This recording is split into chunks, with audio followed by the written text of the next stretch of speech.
이번 시간은 고요할 요자입니다. 고요할 요. 파자 분석해 보면 구멍혈이죠. 구멍혈. 어릴 유자가 되겠습니다. 구멍 속에 어린 것이 숨겨져 있다는 얘기가 되겠습니다. 굉장히 고요하다고 보면 되겠습니다.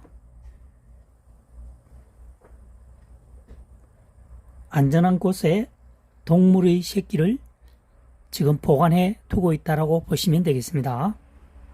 구멍혈, 어릴류, 구멍 속에 어린 새끼를 감추고 있다. 굉장히 환경은 고요하다라고 되겠죠. 그래서 고요할 요가 되겠습니다.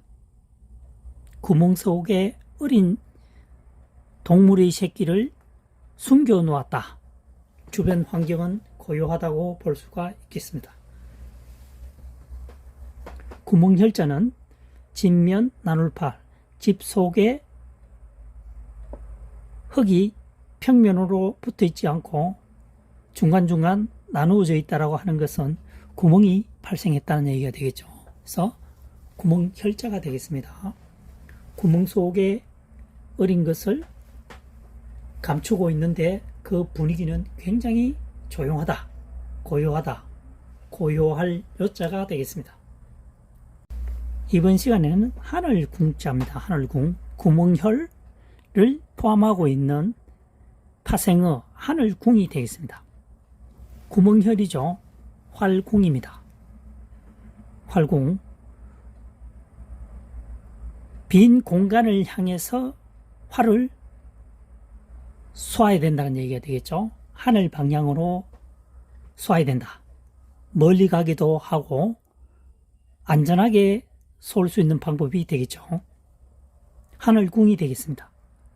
구멍혈, 활궁, 활을 쏠 때는 하늘을 향해서 텅 비어 있는 하늘을 향해서 쏘아야만 안전하고 멀리 보낼 수 있다는 의미가 담겨져 있는 한자어가 되겠습니다.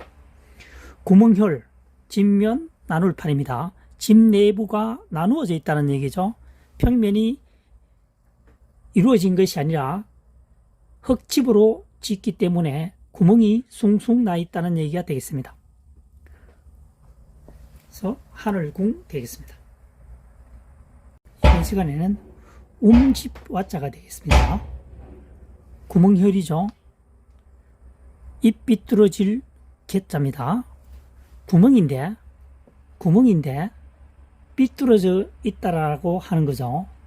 그러니까 구멍이 많이 나 있으면서 삐뚤어져 있는 집을 우리는 움집이라고 합니다. 움집 생활은 주로 임시로 만들어 놓은 집이 많죠. 그래서 사람이 365일 거주한다기보다는 어떤 일터에서 잠깐 쉬기 위해서 휴식을 취하기 위해서 만든 집입니다. 해서 관리가 조금 부실하다는 얘기가 되겠습니다. 움집화가 되겠습니다. 구멍혈은 집면입니다. 나눌팔이죠. 집 내부에 벽면이 나누어져 있다. 반듯하지 않고 구멍이 나 있다는 얘기가 되겠습니다. 그래서 구멍혈자가 됩니다. 구멍혈, 삐뚤어질 와, 삐뚤어질 괴죠. 삐뚤어질 와, 삐뚤어질 괴.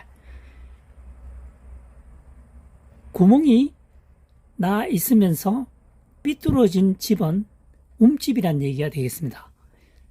거주하는 집도 부실한데 365일 거주하지 않고 임시로 거주하거나 또는 어떤 자재를 보관하는 곳이니까 더 말할 나위 없이 삐뚤어져 있겠죠. 집이 반듯하지 않다는 얘기가 되겠습니다. 움집화가 됩니다. 이번 시간에는 셈천이 포함된 근원원에 대해서 한자어를 살펴보도록 하겠습니다. 근원원이죠. 근원원입니다.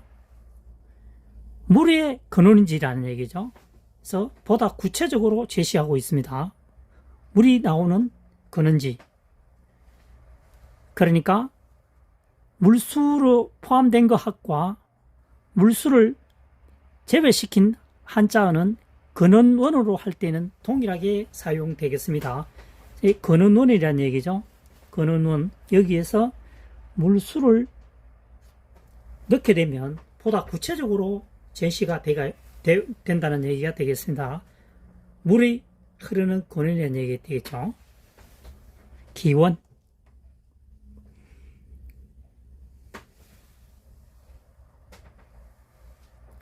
샘천은 흰백, 물수. 여기서 흰백은 순수한, 깨끗한 의미가 있습니다. 깨끗한 물을 흐르는 곳을 우리는 샘이라고 말을 한다는 거죠. 그래서 샘천자가 되겠습니다. 샘천이 근원원어로 될 때에는 이렇게 변형이 되었다는 얘기가 되겠습니다. 물수가 자글소로 변형이 되었습니다.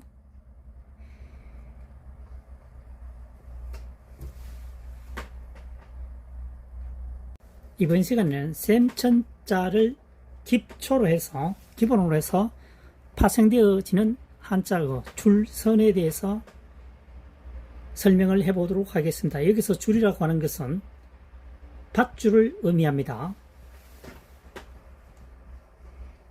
샘천, 흰백, 물수죠.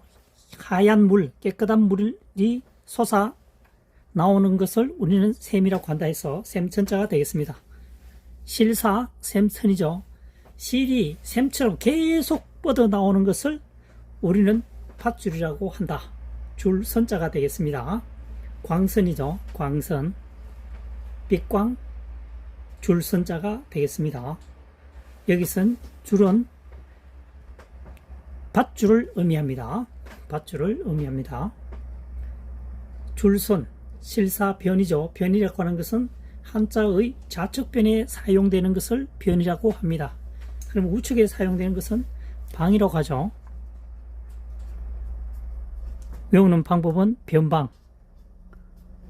변방이라고 하는 것은 국가와 국가 사이의 경계선을 말합니다. 지금 우리나라 같은 경우에는 38선 정도 되겠죠. 변방입니다. 그래서 변, 방, 좌측에 사용되는 것을 변, 우측에 사용되는 것을 방이라고 합니다. 변방.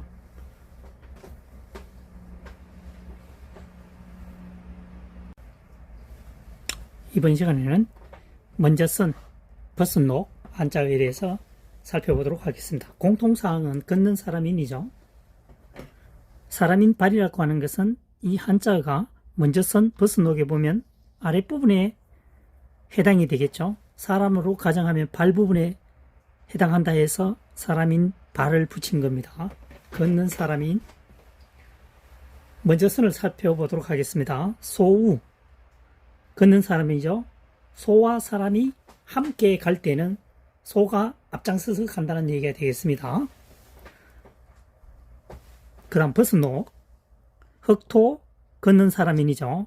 흙 위에 마치 걷는 사람과 같이 보이는 것은 버섯이라는 얘기가 되겠습니다. 버섯은 마치 우산처럼 이렇게 해서 보이죠.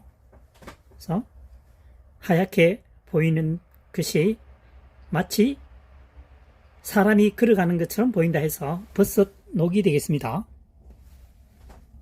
그 다음 소우자와 말, 뛰는 말이죠. 구분하는 방법에 대해서 설명을 해보도록 하겠습니다. 소우는 보시다시피 지금 이 윗부분이 이 뚫을 곤 하면 좋겠습니다. 솟아오를 곤, 뿔이 솟아올랐다는 얘기죠. 소에는 뿔이 있습니다. 그래서 위로 올라오게 되면 소우고, 그 다음에 말은 뿔이 없습니다. 윗부분에 뿔이 없죠.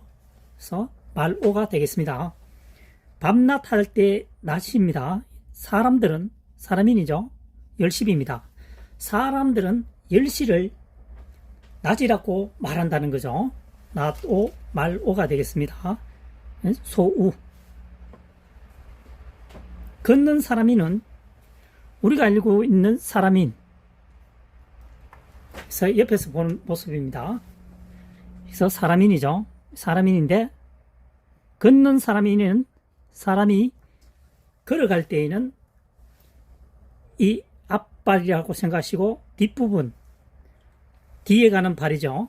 그래서 진행하게 되면 뒤에 있는 발은 이렇게 90도 또는 45도로 꺾이죠. 그래서 걷고 있는 사람이라고 보시면 되겠습니다. 걷는 사람인 발 아랫부분이 사용된다 해서 사람인 발 되겠습니다.